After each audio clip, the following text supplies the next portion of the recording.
Nyuma yuko tutamenya inkuru yuko atazabyara, yahise abwira GAEL kwisohokera ngo yigendere. Umukobwa asaba GAEL ko yakwigendera agashaka undi uzabasha kumubyarira. Ubwo bidatinze nta kindi GAEL yakoze, yarasohotse kuko aragenda nk'uko TETA yari yabimusabye. TETA kandi asigara arimo kurira cyane agahinda ari kose.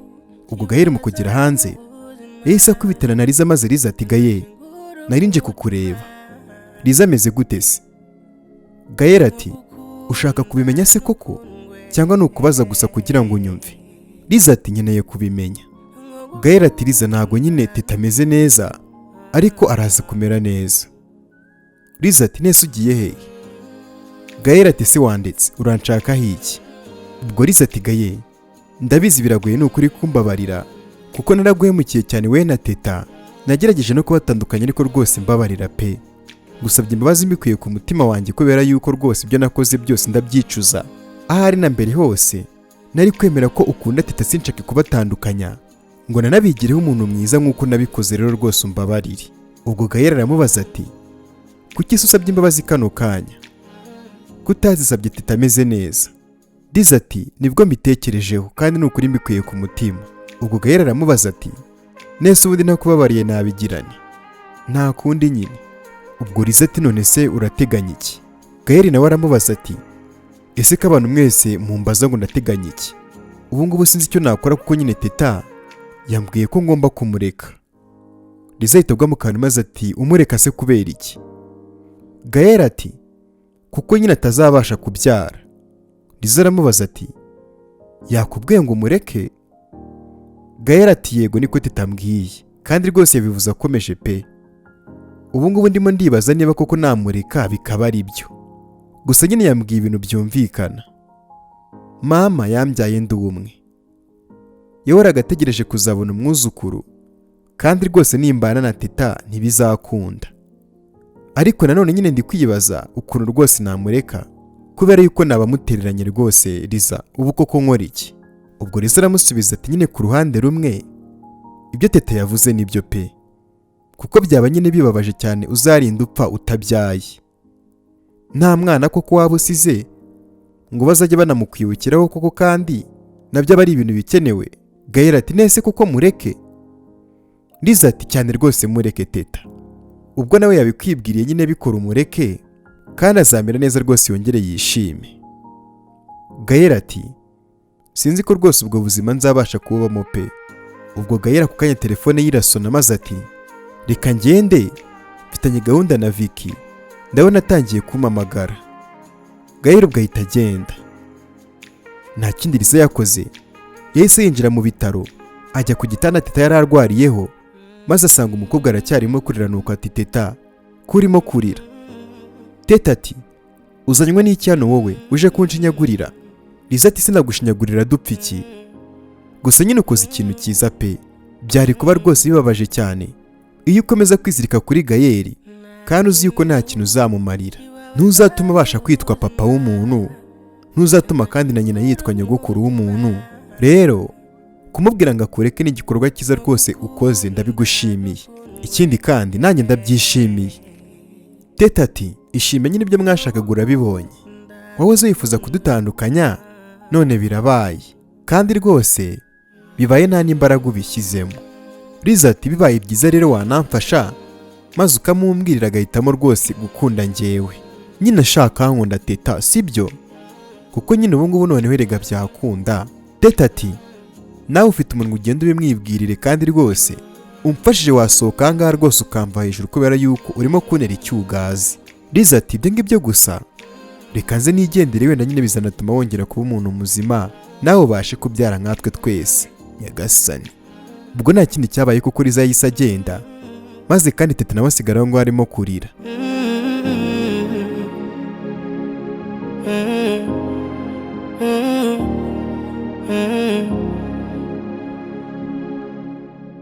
Nta kintu kibabaza mu buzima kikanashingura umutima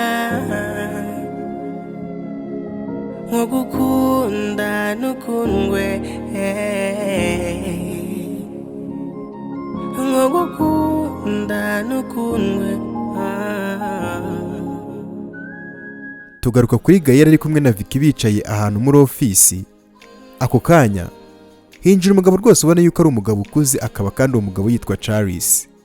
Ubwo Charles arabasuhuza ati mwihangane ko natumye mutegereza cyane. Niko Vicky, uyu ni wa musore se wambwiraga? Vicky ati yego Charles niwe kabisa. Charles ati bakwita ndese? Gael ati nitwa Gael. Charles ati okay, ni byiza rwose kukumenya Gael.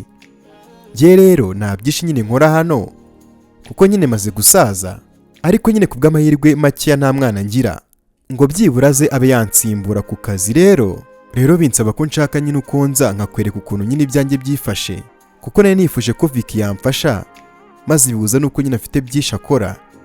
Musaba ko yanshakira umuntu yizeye. Ubwo yakunzaniye rero bivuze yuko nyine akwizeye. Rero wa musore we Gael, genda muri iriya ofisi ikurikiyeho maze bakubwira ibintu by'ingenzi ukeneye kumenya, ubundi ugaruke umbwire niba uzemera kunkorera. Gael ati nta kibazo. Gael ubwo ahita agenda, maze Charles ati Vicky, uriya musore uramwizeye? Vicky ati cyane rwose ndamwizeye, Gael ni inyangamugayo kandi ibyawe rwose azabicunga neza ntugire ikibazo. Charles ati reka nizere ko atazantenguha, kuko impamvu nkeneye umuntu nyine wizewe, ngiye kujya kwivuza hanze kandi nyine gusiga abakozi bonyine ni ikibazo. Rero nyine nshaka yuko azasigara anshungira nyine ibintu byanjye byose. Nubwo nyine wambwiye yuko atasoje kwiga, ariko nyine ntabwo bizamunanira. Ikindi kandi cy'ingenzi nuko azi gusoma akaba azi no kwandika. Ubwo Vicky aramusubiza ati rega nagize ikibazo nanamufasha. Charles ati yego kandi rwose mu minsi mikeya azaba rwose amenyereye abikora neza. Burangiye sinkunda abantu nyine batanga akazi bagendeye ku mashuri. Wenda nyine mu bigo bya leta birumvikana, ariko nyine ku muntu ufite business ye aba agomba gutanga akazi abantu bakiberaho neza. Vicky ati ni ukuri biragoye nyine kubona umuntu utekereza nkawe pe. Hagati aho ngaho ariko nyine nshaka yuko tuganira. Ndabizi sinkwiye kukwinjirira mu buzima bwawe kuko nyine ntabwo turi mu kigero kimwe, ariko niba nta kibazo twaganira. Hari ikibazo? Charles ati ikibazo cyose uzajya ugira nta kibazo ujya umbaza, kuko erega buriya ngiye ngufata nk'umwana wanjye. Rero wambwira cyangwa se ukambaza nta kibazo. Vicky ati ese ko ufite amafaranga, abantu mungana bakaba barabyaye bafite n'abuzukuru, kuki wowe utigeze ushaka umugore? Ubwo Charles ati sibyo nahisemo pe, ariko nyine isi yabimitiyemo. Ibintu nyine bijyanye no gushaka umugore no kubyara ni ibintu ntajya mvugaho cyane mu by'ukuri, kubera yuko ni ibintu bimbabariza umutima. Vicky aramusubiza ati unyihanganire cyane niba nkwangirije mudu rwose mbikubazaho. Charles ati oya nta kibazo, kuko nyine kubaza nta kintu bitwaye, kandi nyine biratangaje nyine kubona umuntu nkanjye w'imyaka hafi 50 atarigeze ashaka umugore. Ubwo Vicky ati none se wigeze ubyara? Charles ati Vicky reka ibiganiro by'uyu munsi tubisoreze hano. Vicky ati okay nta kibazo. Ubwo uyu mugabo Charles ati ndumva nshaka no kugenda, ubwo nyine uraza kubwira mushiti wawe nyine Gael tuze kuvugana, njyewe reka mbe nigendeye. Ubwo nta kindi cyabaye Charles yarasohotse, maze abwira Vicky ati kandi witeho muhungu wanjye. Vicky ati yego. Charles amaze kugenda hashize akanya, maze Gael nawe arazanuka ati isakazi bagiye kuma pe, uziko ngiye guhinduka nka minisitiri, ngo bazampa inzu nziza ngo yo kubamo, ngo n'imodoka y'akazi, ngo n'umushoferi uzajya untwara, ko ibintu byiza bije mu kanya gato ntajya mbyemera. Ni ukuri ngize ubwoba pe. Vicky ati nganyumvira noneho pe, ugize ubwoba se kandi bw'iki? Gael ati nese urumva bidateye ubwoba koko mani, wowe urumva bidateye ubwoba? Ngiye nakuriye mu cyaro nta n'igare nigeze ntunga, ariko ngo bazampa imodoka? Vicky ati imodoka bayiguha nyine kugira ngo ubashe gukora ako kazi kawe neza. Niba ari n'inama nyine yihutirwa uhita ugenda nyine nabyo gutega, na mu gitondo kandi uze ku kazi nabyo kujya kubyigana n'abantu ku murongo. Gael ati ibyo nyine ndabyumva. Hanyuma se kuki bazampa inzu yo kubamo? Vicky ati kuko nyine ugiye kuba boss mukuru, byaba rwose bisebetse mani kubona nyine uba mu nzu mbi kandi amafaranga ahari, rero niyo mpamvu pe. Gael ati rwose ngiye ibyo bintu sinjya mbyemera pe, kuki ashaka yuko ari njyewe se umusimbura ntaranize ngo nsoze amashuri kandi afite abandi bantu benshi bo bize kandi baziranye. Vika ati barahari yego, ariko nyine nta n'umwe yizeye, kuko erega nawe urabizi abantu bo muri kino gihe sabo kwizerwa. Yari yizeye njyewe, ndamuhakanira mubwira ko afite akandi kazi kenshi, nuko arangije ansaba yuko nyine namushakira undi muntu nizeye. Rero mbona nta wundi muntu nizeye utari wowe. Gael ati nese nta muryango agira? Viki ati wapi nta muryango agira uriya musaza. Vika aramusubiza ati wapi, uriya mu boss rwose nta muryango agira. Gael aramubaza ati umuntu usubwa arinda asaza nta muryango agira bibaho? Ubwo Vika ati rega nanjye sinzi impamvu rwose Gael, gusa ngo nta mugore nta n'abana agira, niyo mpamvu nyine yabuze umuntu yizeye wasigara amureberera ibye, kandi yinagiye no kujya kwivuriza hanze y'u Rwanda. Gael ati nese Viki, ibintu by'abantu koko bize nge nzabishobora ntarize? Vika ati icyambere ni uko uzi gusoma no kwandika nta kindi, wowe nyine uzajya wiyicarira maze ubundi akazi bakagukorere nawe bagenzure, nugira ikibazo nyine umuhamagare cyangwa se nanjye nyine umuhamagare nagufasha. Ni ibintu byoroshye cyane man. Icyambere ni ukwigirira icyizere kandi ugatangira no kujya wambara nyine nk'abasore b'ingagari b'abakire. Igihe cyawe ni iki ngiki rero ngo ugere ku byiza rwose byawe byose wifuzaga man. Gael ati ugira ngo sari ikintu bimariye ntafite teta? Vika aramubaza ati nese teta ntawe uhari? Gael ati yego arahari, ariko yambwiye ngo mureke nzakunda uwundi. Vika ati nese urabyemera? Gael ati nese nagirane, nta nubwo yashakaga kumva ngira ikindi kintu mvuga, ahubwo yakomeje kumpa impamvu nyinshi cyane zigaragaza yuko tutagomba kubana.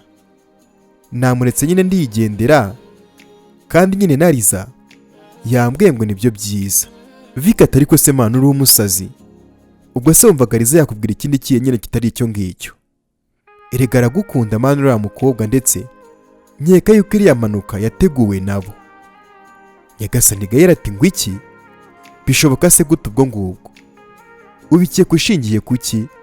Ubwo Vika ati nyine sinzi ukuntu nabikubwira, ariko nyine niko bimeze tu, singiye kukubeshya rwose ngenda bikeka, kandi rega n'ubundi nibyo Liza na Tona harimo bifitemo uruhare.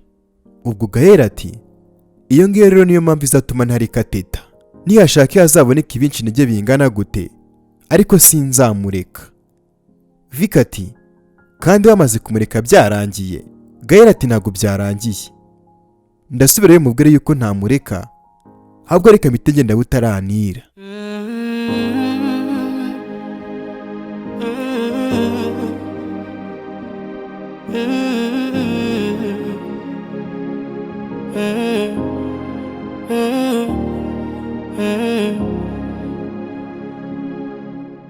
Ubwo tugarutse kuri Liza ari kumwe na Tona barimo baganira, Liza ati uku nguku uri kundeba nicaye, ibyanjye byose birapakiye biri ku murongo, bamfatiye imyanzuro ngo ngomba kugenda. Tona ati papa we ntabwo yoroshye. Liza aramubwira ati byose rega ni mama wabiteye ajya kumubwira iby'iriya manuka. Tona ati nese kuko uzagenda? Liza ati simbizi Tona, nta kintu na kimwe nakwitwaza ngo sinzagende, noneho rero sinzi niyo bagiye kunyohereza ngo ni hehe, kiretse ngize amahirwe Gael akanyemerera tugakundana, kugenda nahita mbihagarika ako kanya maze nkavuga ko nashaka kumusiga. Tona ati Gael ko atoroshye kumufatisha ra, niyo yaba yatandukanye na Tona bya nyabyo sinzi yuko yakwemera. Liza ati kubera iki se? Tona ati kubera yuko atakwizera. Ubwo Liza ati ariko ngi rwose na Gael nta kibazo na kimwe dufitanye, uriya musore yaretse teta, rero nta kintu na kimwe cyamubuza kunkunda. Ubwo Tona ati ariko ubundi urumva kumureka ari ibintu byoroshye? Ngiye rwose reka nkubwize ukuri Liza, mbona twararuhiye ubusa pe, kubera yuko nta kintu rwose bizatanga. Gael ntago azareka teta. Liza ati ese wajya ureka gucana intege? Tona ati ni ukuri Liza ntago ari ukuguca intege, kubera ko rwose nakubeshya mba ndimo ndanabyiyumvamo pe, ntago Gael ashobora kuba yareka teta, kandi ibyo ngibyo ubyumve nk'ukuri. Liza ati none se koko nkora iki Tona? Ni ukuri sinshaka kugenda, kandi nyine urumva yuko na Gael kumubona nyine bigoranye, ngamba barira nyine umbwira ikintu ngomba gukora.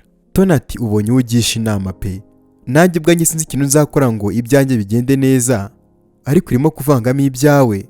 Liza ati rega tugomba gufashanya, Viki nawe rega arakabya, gusa reka tumureke, ahubwo reka tuvuge ku bya Gael na teta maze dufate umwanzuro wa nyuma. Ubwo Tona abaza Liza ati urabivugaho iki se?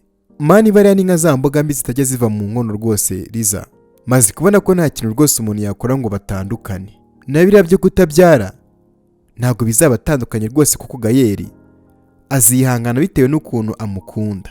ahubwo weho emera ujyane na papa wawe ahantu ashaka kukohereza, kuko nibwo uzabaho utuje rwose nabyo gukunda abatagukunda, ndetse kandi ushobora no kuzahura n'undi mukunzi. Liza ati ariko warasaze, ni gute wambwira kugenda nkasiga Gael, uzi kuri uwo musazi? Ubwo Tony ati none se ushaka kugumana nawe cyangwa mukajyana kandi atagushaka? Liza ati ntako nagize ngo batandukane, nari nzi ko kutabyara byabatandukanya, ariko urimo kumbwira rwose ibidashoboka, rero rwose igisubizo cya nyuma ni ukwica Teta. Tony ati ngo iki? Kumwica gute sobwo? Liza ati nyine kumwica agapfa burundu tukamushyingura. Tony aramusubiza ati ntabwo byakunda. Liza ati kubera iki se bitakunda? Si ukugenda n'aka kanya nkamusanga hari aryamye nkahita muheza umwuka, cyangwa nyine nkabwira umuganga akabinkorera? Tony ati wapi, ibyo ntabwo ugomba kubikora. Liza ati kubera iki sinagomba kubikora? Ubwo Tony ati Liza, njye rwose reka nkubwize ukuri, ndambiwe rwose gora ndi inyuma y'ibi byose byabaye. Uzi ko hari ibintu bibi ngufashamo nta n'inyungu mbifitemo. Ubu se ko tutaryamye hariya mu bitaro hari ubwo byatumye Vika mbabarira? Ibyo upanga byose ntushyiremo Teta, aho bigeze rwose ngiye ntabyo nshaka. Ubwo Liza ati noneho wibutse yuko ari umuvandimwe wawe se? Tony atiye gukora ibyo ushaka, ariko rwose Teta ntumushyiremo, n'ubundi igihe twahereye nta kintu twagezeho. Ubwo Liza ati ese waretse kumvangira Tony? Tony ati nabyo kukuvangira rwose Liza, Teta mureke. Ubwo Liza abaza Tony ati none se uragira ngo nkore iki? Ubwo nyine twese Gael agomba kuduhomba. Tony ati gute se? Liza ati nyine Gael akaba ari upfa, nyine twese tukamubura. Ubwo Tony ati ariko rwose ngiye na n'ubu ngubu ndakibaza ibyo uharanira, kuko erega Gael rwose ntago ari uwawe waramubuze, byararangiye koko watuje. Hanyuma se ubwo Gael mwese ni mu muhomba biraza kugenda gute? Mu by'ukuri kuko maraba mwungutse iki? Ubwo Liza ati ntacyo, ariko nyine na Teta arabamubuze. Ubwo Tony ati sha rwose reka mubwize ukuri Liza, njye ndamutse ndi wowe natuza, kuko nta kintu Imana rwose itatweretse. Ahangaha rwose aho bigeze natangiye gushyira ubwenge ku gihe, reka abakundana rwose bakundane, nanjye nzasubirana na Vicky rwose igihe nikigera. Liza ati nukuri mbabarira rwose Tony, ibyo ngibyo sinshaka kubyumva pe, sinshaka gukundana n'undi musore utari Gael, ikindi kandi sinshaka kubona Gael abana n'undi mukobwa utari njyewe. Wanze ko ndangiza Teta, rero nyine Gael agomba gupfa maze twese tukamubura, kandi rega umwanzuro ni uwo nguwo, ahubwo uzamfasha cyangwa ntabwo uzamfasha? Ubwo Tony ati nawe urabizi rega ntabwo nakanga kugufasha. Ubwo Liza ati ejo ni gahunda rero, nzaza kukureba maze nkwereke icyo tujya gukora. Tony aramwikiriza maze ati ejo se? Ejo se koko nibwo uzagenda? Ubwo Liza ati erega niyo ntanagenda ejo, ariko byanga bikunda rwose ngiye ngomba kugenda nkoze icyo navuze, kandi nta muntu uzamagarika. Wowe gusa ubyuke witegure maze ubone nze kukureba, kandi rwose ndabizi neza yuko ibi ngibi byose ejo tuzabishyiraho iherezo. Tony ati ese ubundi Liza wabaretse koko hari igihano kirenze koko kutabyara? Liza ati nese ubizi gute niba batazabyara? Tony ati siko bimeze se? Liza ati niko bimeze, kandi rwose Gael agomba kurangirana n'umunsi w'ejo, kandi nyine ubyumve gutyo nuko bimeze. Ubwo Liza ahita yigendera maze ati sawa turi kumwe na hejo.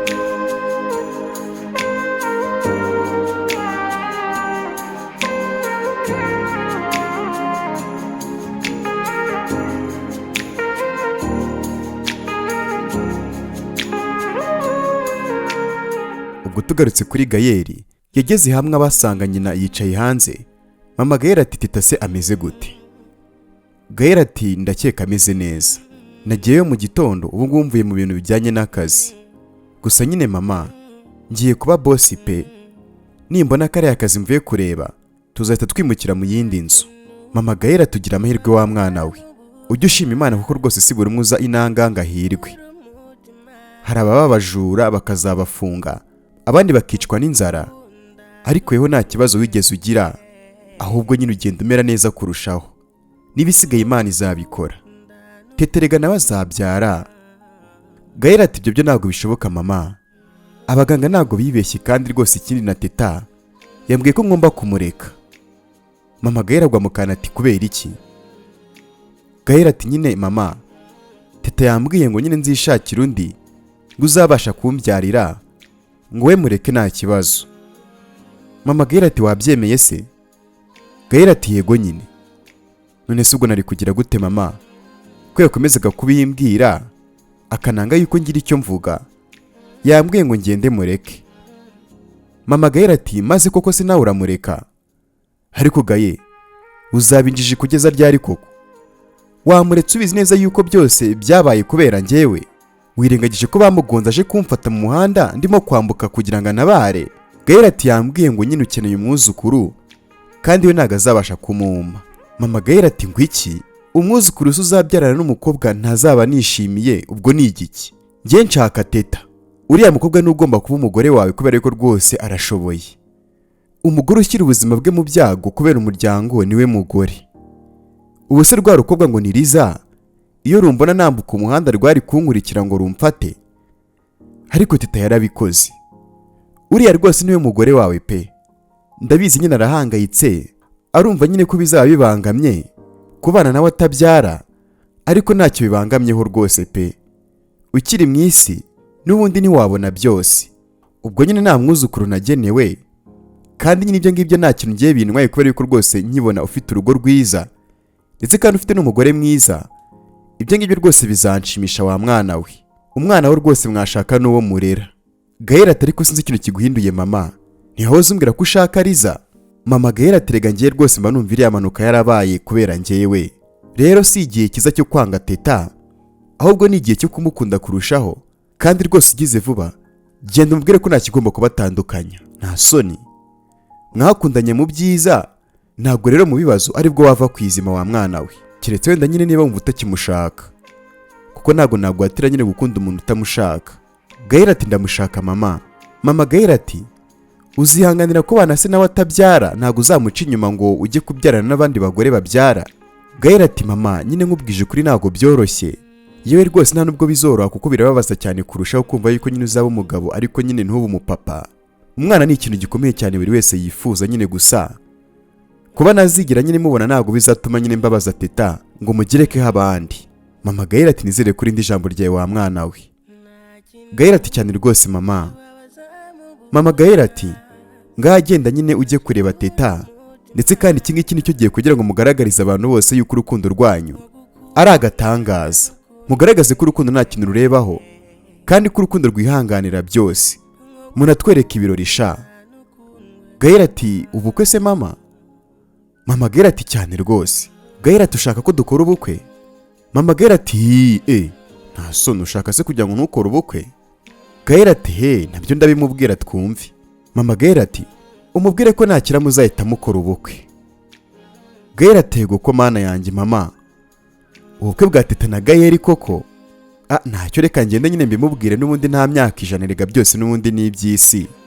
Ubwo nta kindi cyabaye disi Gael yaragiye kandi ubona yuko yishimye cyane mu maso, ubona ko nta kibazo ashaka kwiteza. Nta kintu kibabaza mu buzima kikanashingura umutima nko gukunda n'ukundwe, nko gukunda n'ukundwe.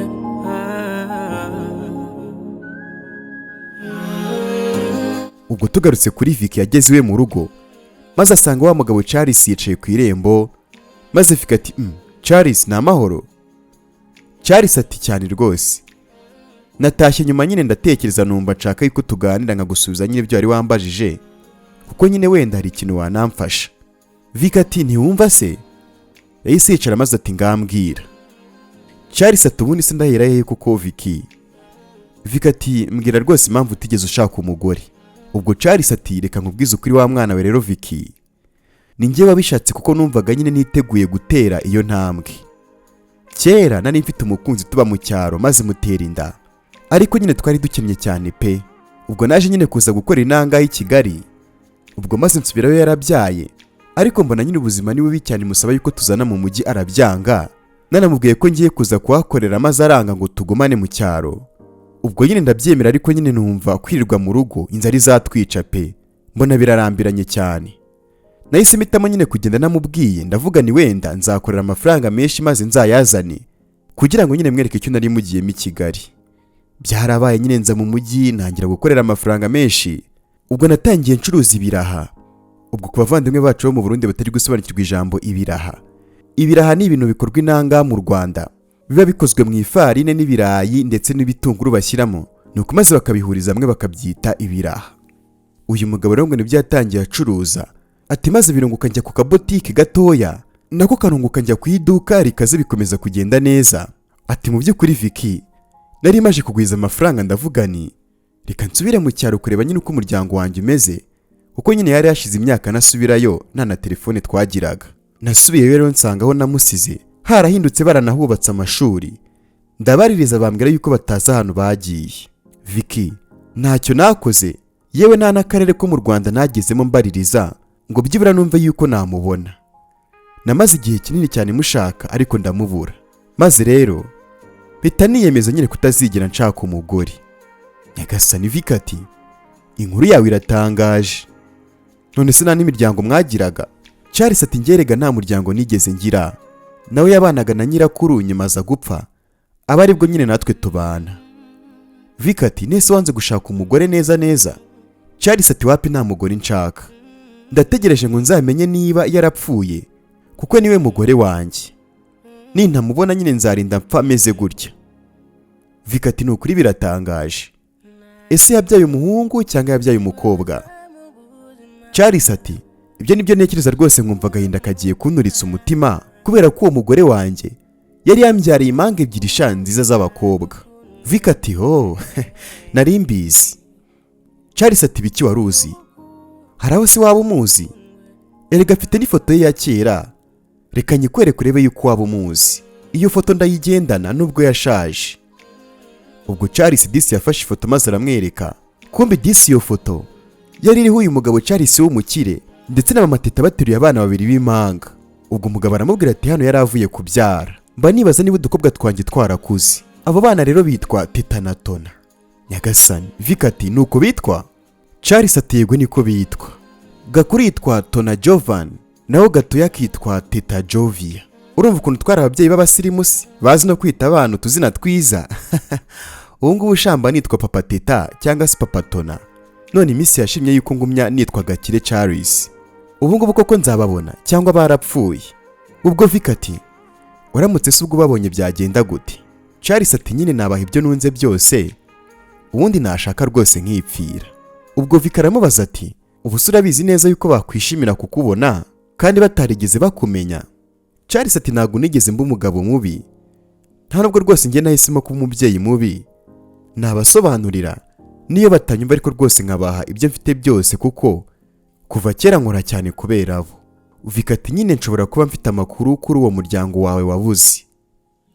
Nyagasani Charles agwa mu kantu maze tutambeshye kuko Vicky mbabarira umbwire. Vicky ati reka nyine ejo tuzongere duhure nibwo nzakubwira neza. Charles ati nta kibazo, kiretse Imana imfashije rwose nkababona. Menya buri wese namugurira igihugu cyose ashaka muri Afurika cyangwa se no ku isi.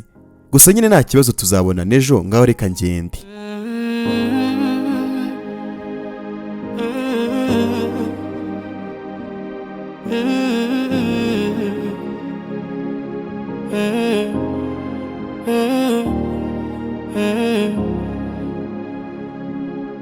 Ubwo tugarutse kuri GAEL, yagiye kwa muganga rwose yishimye maze mu kwinjira mu cyumba asanga TETA ntawe urimo.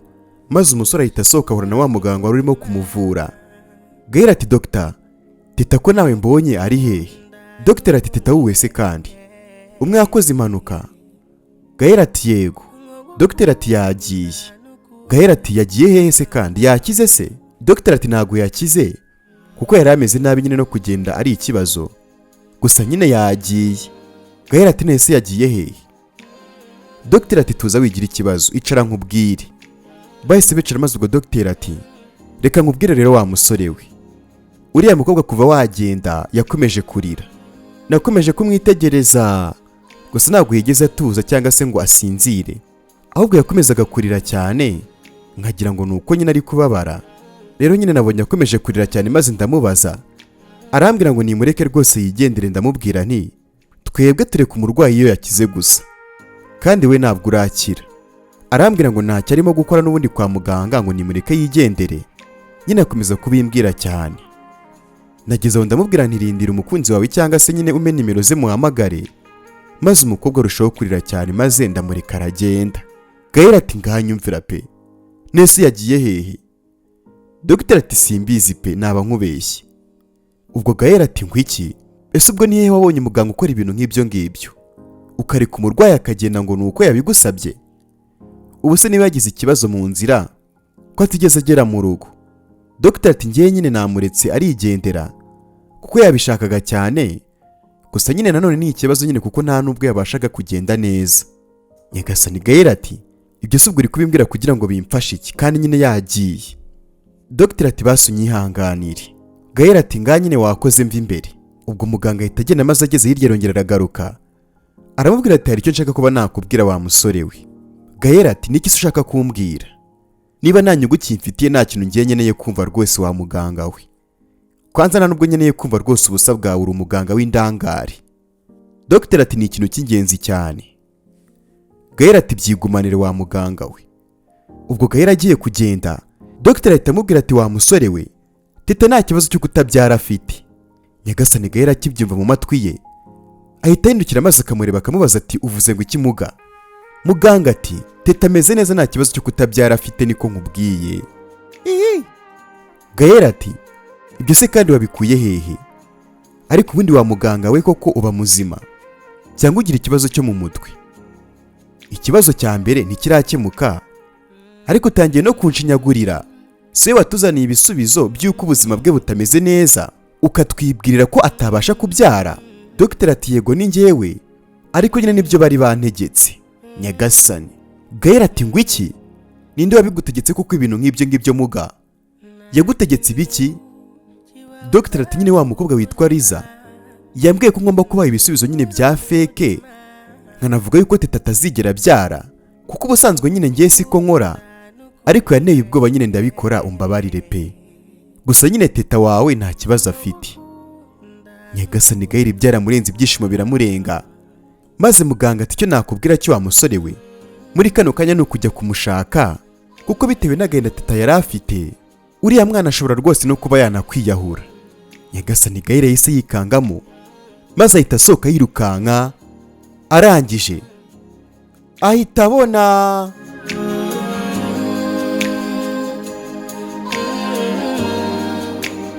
Nyagasani uratekereza ibya Teta birangiye cyangwa biratangiye? Gael wese ubwo biraza kugenda gute mu bice bikurikira? Nyagasani Teta na Tunasiri bamenye yuko papa wabo akiriho kandi rwose ari umuntu w'umukire witeguye no kubaha ibyo afite byose, baraza kubyakira bati? Papa wabo se we namenya ko umugore we yapfuye araza kubyakira gute? Utacikwa n'ibice bikurikira by'ino nkuru ya Teta na Gael. Kugira ngo uze kumenya ibikurikiraho, ngiye kuri mikoro n'ubundi nk'ibisanzwe nitwa Alpha Samu. Reka dusubire mu bice bikurikira by'ino nkuru. Uramutse uri mushya hano kuri uyu muyoboro kandi utarakanda kuri button subscribe, wakanda kuri button subscribe n'akazogera kazaho ngo ku ruhande kugira ngo udacikwa n'ibice bikurikira by'ino nkuru. My name is Alpha Sam, murabizi ko mbakunda cyane. Make sure subscribe. I love you all guys. Thank you.